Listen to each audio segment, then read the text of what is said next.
La Maison-Blanche salue la libération d'otages détenus par le Hamas au cours du week-end et la prolongation de 2 jours de la trêve, avec l'espoir que 20 autres captifs retrouveront leurs familles dans les jours à venir. Nous aimerions certainement que cette prolongation se poursuive jusqu'à ce que tous les otages soient libérés. C'est vraiment l'objectif ici, ramener tous les otages auprès de leurs familles, là où ils doivent être. Et vous savez, quel que soit le temps que cela prendra.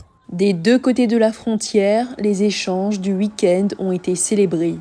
Des prisonniers détenus par Israël ont été échangés contre des otages pris par le groupe militant Hamas lors de son attaque surprise du 7 octobre contre Israël. Le ministre des Affaires étrangères de l'autorité palestinienne Riyad al-Maliki, en déplacement en Espagne, s'est félicité de cette pause.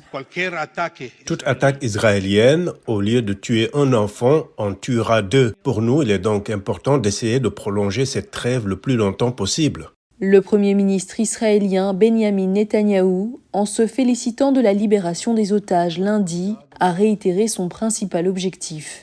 Nous poursuivons également l'objectif principal que nous nous sommes fixés, à savoir la libération de nos otages, l'élimination complète du Hamas et bien sûr, la garantie que cette menace ne se reproduira pas à Gaza. Les analystes estiment que cette pause, largement saluée, n'est pas de nature à mettre un terme à ce conflit complexe et pour les deux parties existentiel.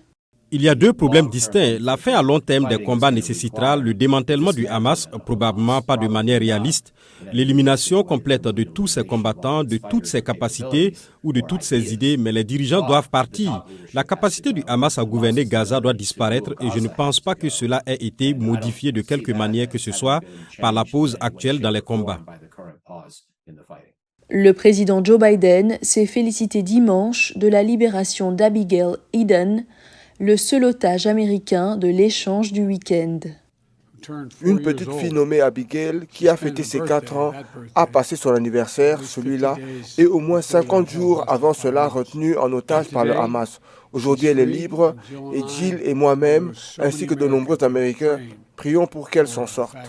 Dans une déclaration faite lundi, M. Biden a indiqué qu'il s'est entretenu avec la famille d'Abigail après sa libération et qu'il s'est engagé en ces termes. Nous ne nous arrêterons pas tant que tous les otages détenus par les terroristes du Hamas n'auront pas été libérés. Alors que les 2 camps reprennent leur souffle après 7 semaines de guerre, le monde entier observe la situation.